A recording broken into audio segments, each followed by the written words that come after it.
Nakakuha na naman po tayo ng 4K Blu-ray at Blu-ray. Ito po siya, at maganda po dito meron pong freebies. Yes! At yung 4K Blu-ray po galing po kay Sir Philip Chang. Alam niyo naman po, pagka mga 4K Blu-ray kay Sir Philip yung kukuha, at napakamura dyan kay Sir Philip. Tsaka mga bago talaga. Tapos yung pong dalawang Blu-ray galing po kay Ma'am Kat Velasco. Ma'am, thank you rin po dito. Tsaka sa bigay niyong freebies. Yes, at tsaka napakamura niyong binigay sa akin. Yes, umpisa na po natin. Eto po, The Day the Earth Stood Still kay Keanu Reeves po ito. Ito po, bali upgrade na po ito dito sa aking DVD. Yan po yung artwork niya, may kaibahan po siya. Ito po, puro tao yung nasa ilalim. Ito naman puro building at may mga jet.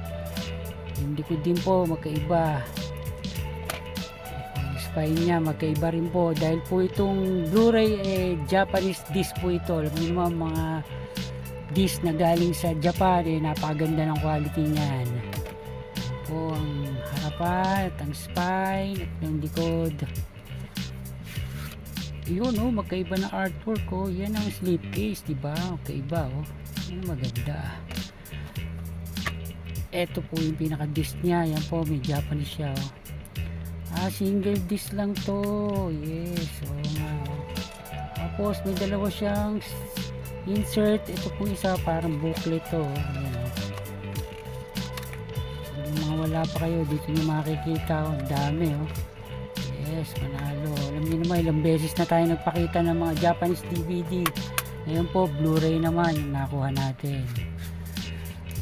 Tapos yung susunod po, The Maze Runner. Ito po, upgrade din po ito. Ito po yung pinaka DVD ko niya, pareho siya ng artwork. Yung likod may kaibahan siya, hindi siya pareho. Meron na po ako nitong part 2 tsaka yung part 1. Yung part 2 ko po nito Blu-ray din, kaya kailangan ko na lang po ng pinaka part 3 nya. Yes, yan po yung harapan na artwork, yung spine nya at yung likod. Yan po yung pinaka Blu-ray. At meron siyang insert, meron din po siyang exclusive comic book. Yes, ito po yung artwork ng DVD. Pakita ko po muna to yan yung comics nga ganda, ayos to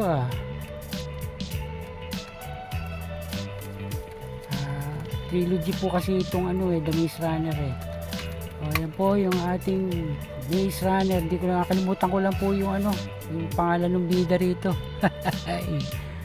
Tapos yung 4K Blu-ray natin, Bohemian Rhapsody. Yes, ito po ang matagal ko nang hinahanap. Marami po ako nakikita nito, kaya lang walang slipcase.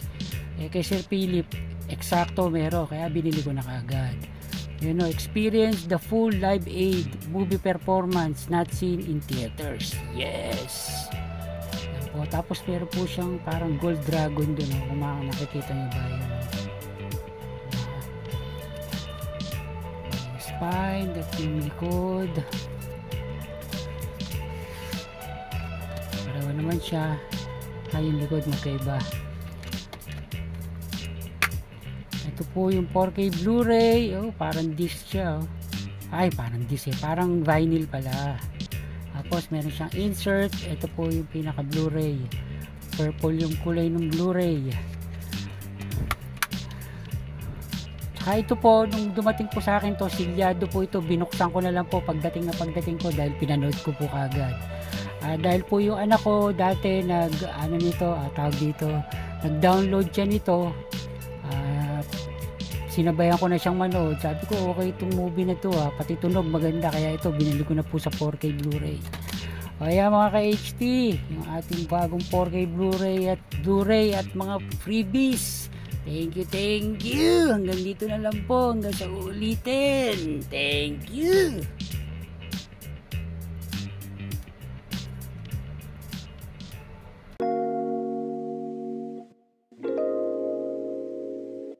you